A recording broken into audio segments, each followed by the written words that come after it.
दोस्तों आज टॉपिक लेकर आया हूँ जिसका नाम है कलमा। कलमा में बताऊंगा आपके लिए इसकी तारीफ क्या है, इसकी किस्में कितनी है, इन सबको बताऊंगा। और इसमें साथ में ये भी बताऊंगा कि हुरूफ क्या होता है, अल्फाज क्या होता है, जुमला क्या होता है।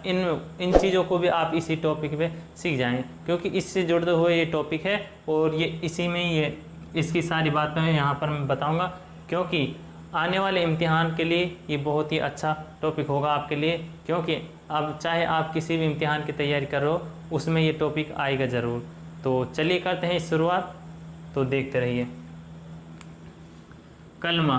कलमा की तारीफ में देखूँ तो जो बात हमारे मुंह से निकलती है, क्या जो बात हमारे मुंह से निकलती है और उसका मायना हो, उसको कलमा कहते हैं। क्या कहते हैं? कलमा।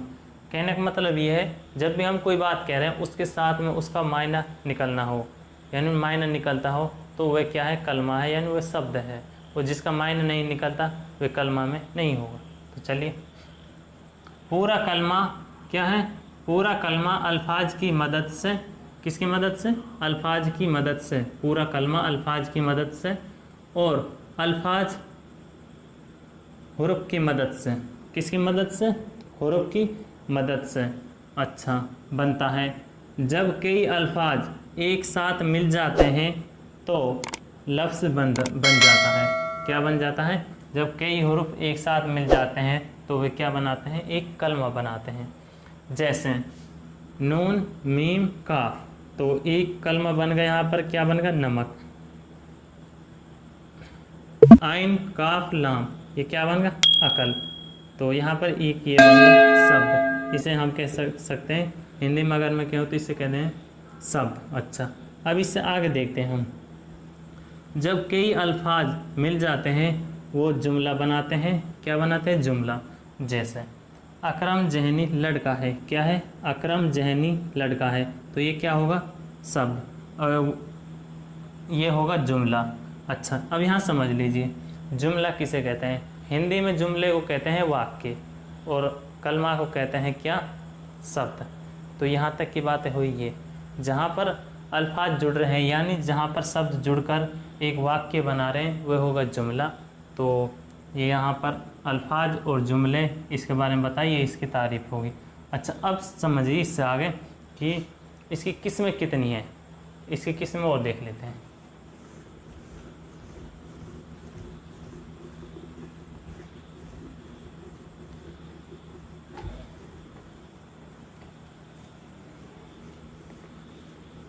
किस्में, इसकी दो किस्में हैं। कितनी किस्में हैं? दो। वह कौन सी किस्में हैं? किस्में देख ले इसकी।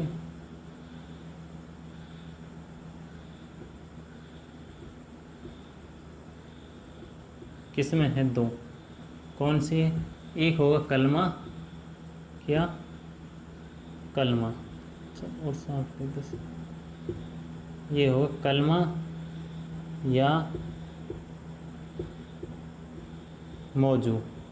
अच्छा, इससे आगे दूसरा होगा महमिल। क्या होगा? महमिल। इसे कहते हैं महमिल। एक कलमा और दूसरा होगा महमिल। यहाँ नंबर डालता हूँ 1 और 2। अब इसे देख लेना। कलमा आ जाए तो मौजू आ जाए, इन दोनों में किसी को फ़र्क मत समझ, क्योंकि कलमा भी वही होता है, मौजू वही होता है। तो यहाँ पर आप इसे समझ लेना, क्योंकि कलमा को ही मौजू कहते हैं। अच्छा, यहाँ से आगे देख लीजिए ज़रा, ये क्या है? मौजू। मौजू उसे कहते हैं जिसका, यानी जिसके मायना समझ में आए, मायना हो।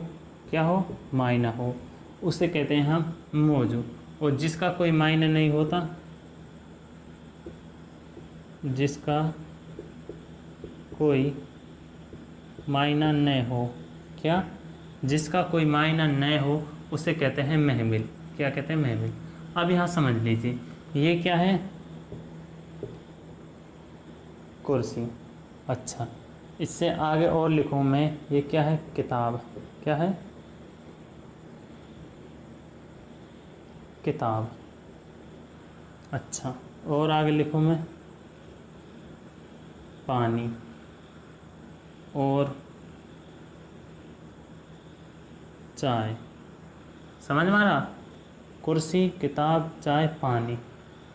अच्छा, अब मैं यहाँ से लिखूँ जिसका कोई मायने ना हो, क्या है, जिसका कोई मायने ना लिखा रहा हो उसको देखना। अब हमें अब वे अल्फाज देखने हैं हमें जिसके कोई मायने, जैसे यहाँ पर और लिखूँ मैं, ये क्या है, रोटी, रोटी।